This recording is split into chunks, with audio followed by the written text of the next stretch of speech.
So as you can see, Muskoka is not in her regular berth here in Opua, New Zealand.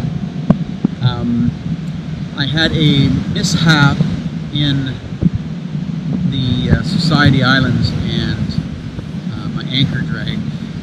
Actually, the anchor didn't drag.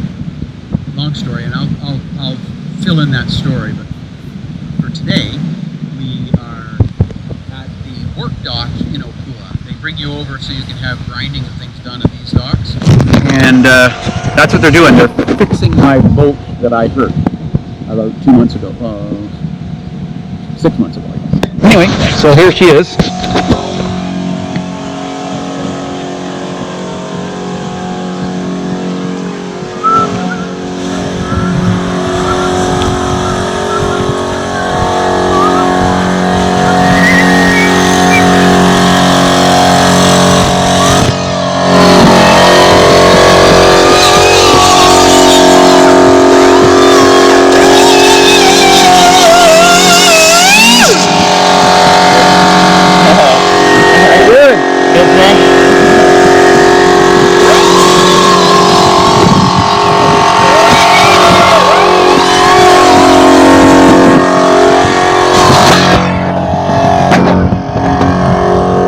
As you can see, the marina is pretty conscious about what they put into the water, and they built a box around it.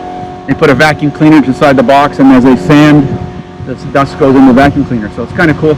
I like that. You have to move the boat every time you want to do sanding, but I'm good with that. Well, that's looking better. Yeah, it sure is. Going good so far. So. What's your name? Jonathan. Jonathan? Yeah. We appreciate your efforts, Jonathan. Cheers. It's good to know. Poor old girl. What happened to it? And then I'll explain what happened and why I ended up with the front of my boat missing. With a sit down. Unfortunately, it happened in the middle of the night, so I don't have any video. But hello, everybody. It's Scott.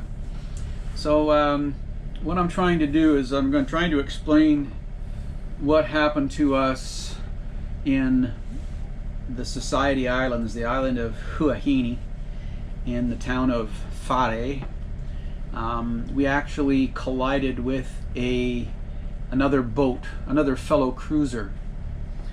He happened to be in a 176-foot mega yacht, and I hit him.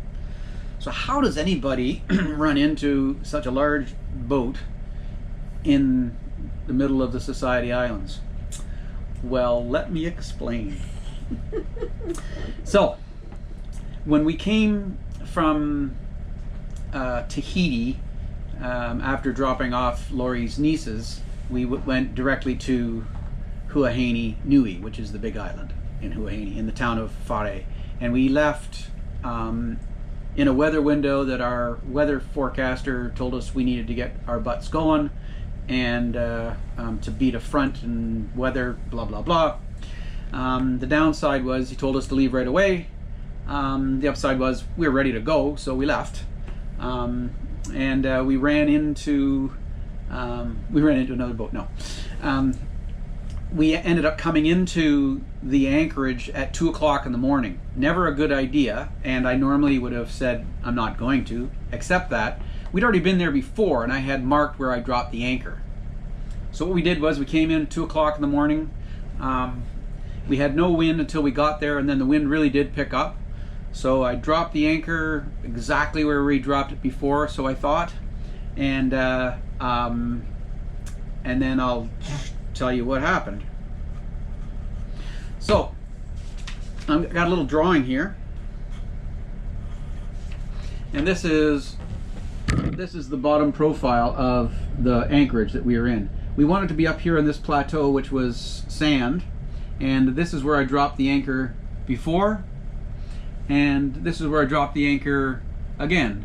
What I didn't realize was that the steep bank here, which was covered in bommies, was so close to the mark, and at 2 o'clock in the morning, and wind blowing like 35 knots, we dropped the anchor. We're just happy to get the anchor down. when I dropped the anchor, so you can see I dropped the anchor here. When I dropped the anchor, I knew something was wrong. I wasn't sure what, but so I tried to pick the anchor up again.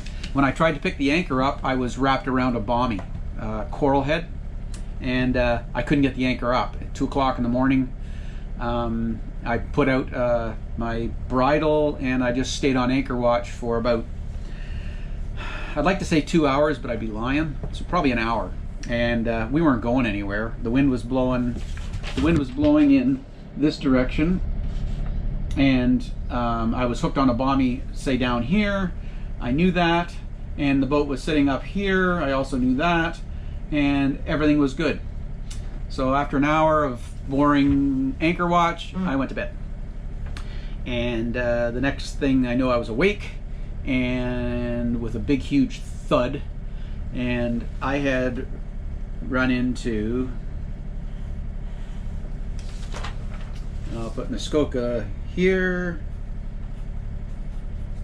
This is Muskoka, this is the mega yacht, and I drifted off the anchor and hit him in the middle of the night.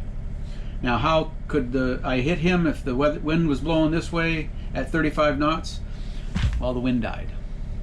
So the wind died, my chain that was wrapped around this bommy came undone. I drifted out here, and I apparently was drifting around the anchorage for what he said hours, but it couldn't have been, because it had, well, who cares how long it was? It was at least an hour, and I ended up hitting him.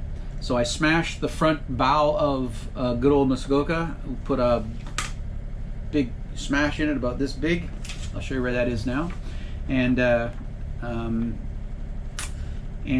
was a lot of screaming going on. I was trying to be super apologetic, but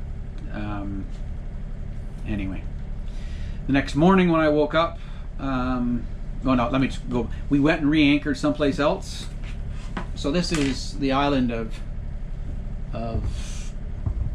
and this is the anchorage right here. This is where I was anchored on this deep thing. He was out here.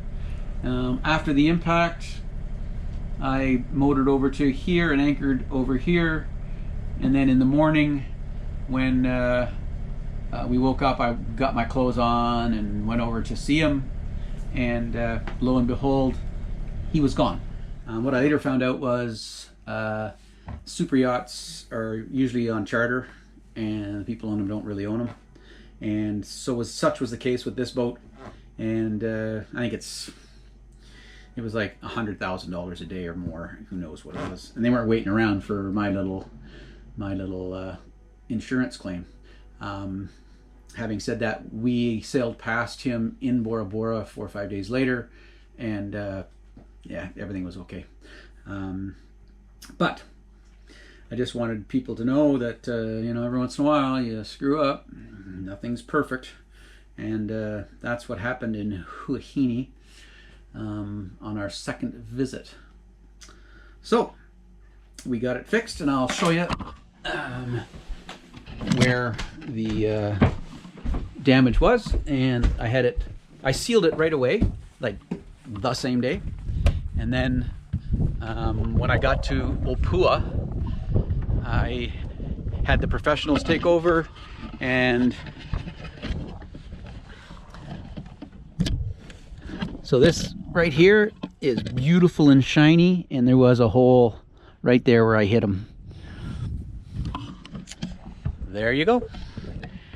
So it's a lesson learned.